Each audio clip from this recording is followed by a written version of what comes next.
बिस्मिल्लाहिर्रहमानिर्रहीम। लोग कहते हैं कि हमारा रिज़्क जो है उसके अंदर बरकत नहीं। हालांकि रिज़्क के अंदर बेबरकती के जो असबाब हैं उनके अंदर अगर हम देखें तो हमारा अपना बहुत ज़्यादा हाथ है। वो इस अंदाज़ से कि अल्लाह तबारक व तआला ने कुरान करीम के अंदर इरशाद फरमाया कि तुम्हें जो भी कोई मुसीबत पहुँचती है वो तुम्हारे अपने हाथ की कमाई होती है, और उनमें से बहुत से तो अल्लाह तबारक व तआला लोगों को वैसे ही माफ़ फरमा देता है। नाज़रीन मोहतरम, रिज़्क के अंदर बेबरकती के 16 असबाब बताए गए हैं कि जिनकी वजह से रिज़्क के अंदर बेबरकती पैदा होती है। रिज़्क तो होता है लेकिन वो थोड़ा लगता है, उसके अंदर बरकत नहीं होती। सबसे पहला जो रिज़्क में बेबरकती का सबब है वो है खड़े होकर खाना खाना। अब अगर हम अपनी शादी ब्याह की तकरीबात को देखें तो बहुत सी तकरीबात ऐसी होती हैं जहां पर लोगों को खड़े होने के लिए खाना मुहैया किया जाता है और लोग रश की वजह से वहां खाना खाते हैं, या घर के अंदर कोई ऐसी चीज़ खानी हो तो खड़े हो जाते हैं।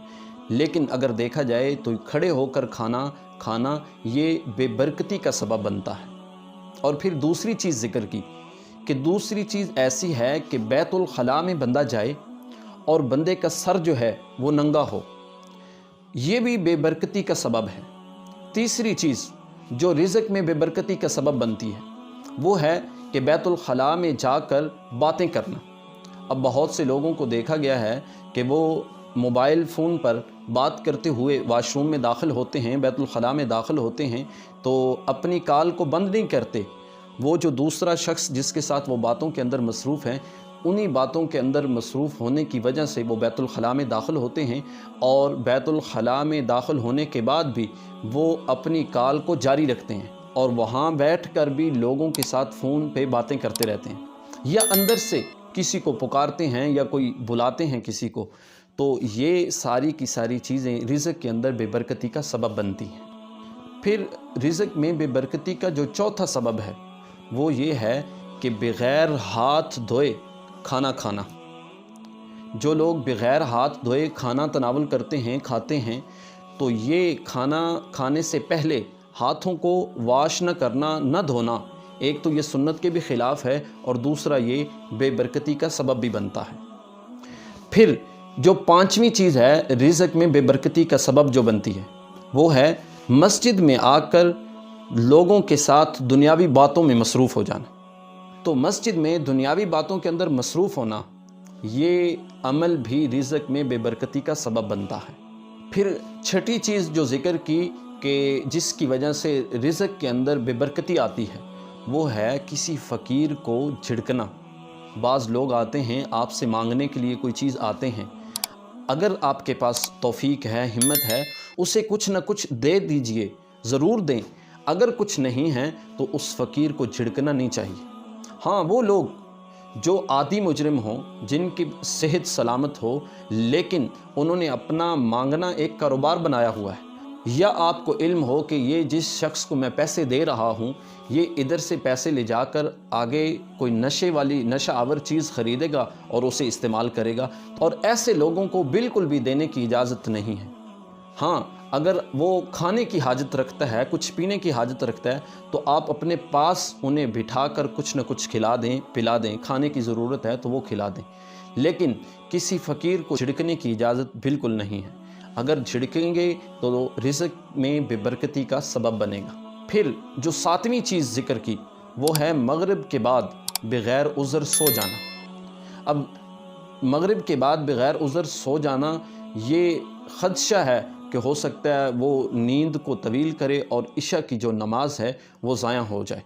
तो इसलिए बचना चाहिए कि बग़ैर उज़्र बीमारी हो या कोई और मामलात हो, उसके अलावा मगरिब की नमाज के बाद सोना जो है वो रिज़्क के अंदर बेबरकती का सबब बनता है। फिर आठवीं चीज़ जो रिज़्क में बेबरकती का सबब बनती है वो है कि फ़र्ज़ नमाज को क़ज़ा करके पढ़ना। ऐसे लोगों के रिज़्क के अंदर भी अल्लाह तबारक व तआला बरकत को उठा लेता है और बेबरकती उनके रिज़्क के अंदर पाई जाती है। फिर नामी चीज़ जो है वो है झूठ बोलना। जो लोग झूठ बोलते हैं उनके साथ भी यही मामला किया जाता है। 10वीं चीज़ है गाने सुनना। جو لوگ گانے سنتے ہیں، گانے بجاتے ہیں، ان لوگوں کے رزق کے اندر بھی رب کائنات برکت جو ہے وہ اٹھا لیتا ہے۔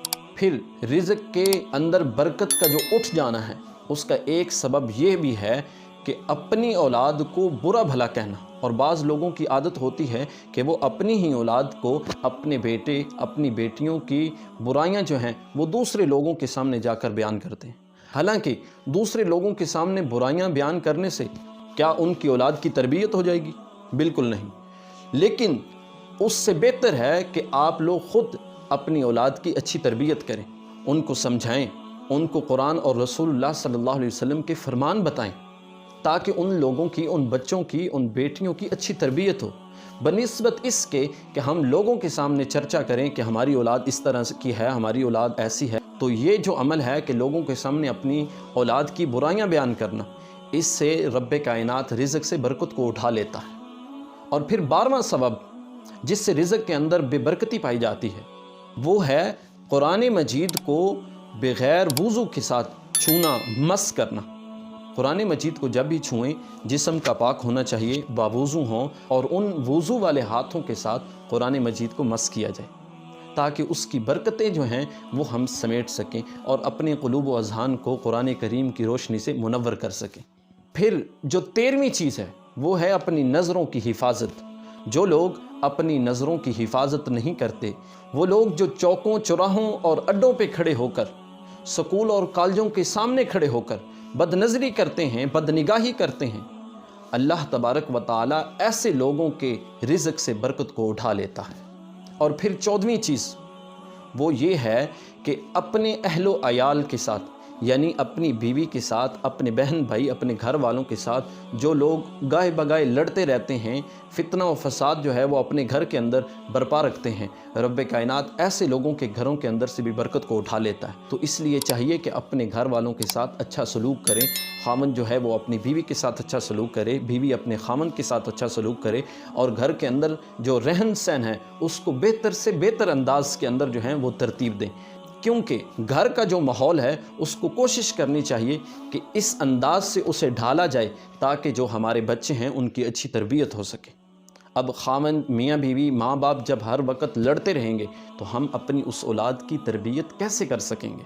پھر 15ویں چیز جو رزق میں بے برکتی کا سبب بنتی ہے وہ ہے کہ کھانا کھانے کے بعد اپنے برتن کو صاف نہ کرنا۔ بعض لوگوں کی عادت ہوتی ہے کہ تھوڑا کھانا ہوتا ہے لیکن دل نہ بھرنے کی وجہ سے وہ اپنے جو برتن ہوتے ہیں ان کو زیادہ بھر لیتے ہیں، حالانکہ ان کو اتنی ضرورت نہیں ہوتی۔ تو چاہیے کہ جتنا آپ کھا سکتے ہیں اتنا اپنی پلیٹ کے اندر، اپنے برتن کے اندر ڈالیں۔ آپ تھوڑا ڈالیں، بے شک 2 مرتبہ لے لیں، 3 مرتبہ لے لیں، 10 مرتبہ لے لیں، لیکن ایک ہی دفعہ اپنے برتن کو بھر دینا اور پھر تھوڑا سا کھا کے اسے چھوڑ دینا، یہ بے برکتی کا سبب بنتا ہے۔ اور پھر 16ویں اور آخری بات جو رزق میں بے برکتی کا سبب بنتی ہے وہ ہے کہ آپ کے گھر کوئی مہمان آئے اور پھر آپ اس مہمان کو جو آپ کے گھر آیا ہے اس کو اپنے اوپر بوجھ سمجھ لیں، تو پھر اللہ آپ کے رزق سے برکت کو اٹھا لیتا ہے۔ تو اس لیے مہمان اللہ کی رحمت ہوتے ہیں۔ جب مہمان گھر آئیں تو جتنی آپ استطاعت رکھتے ہیں اس استطاعت کے مطابق آپ اپنے مہمان کی خاطر تواضع کریں۔ اگر آپ اسے بوجھ سمجھیں گے تو اللہ پھر تمہارے رزق سے برکت کو اٹھا لے گا۔ ناظرین محترم، یہ 16 چیزیں ایسی تھی کہ جو رزق میں بے برکتی کا سبب بنتی ہیں۔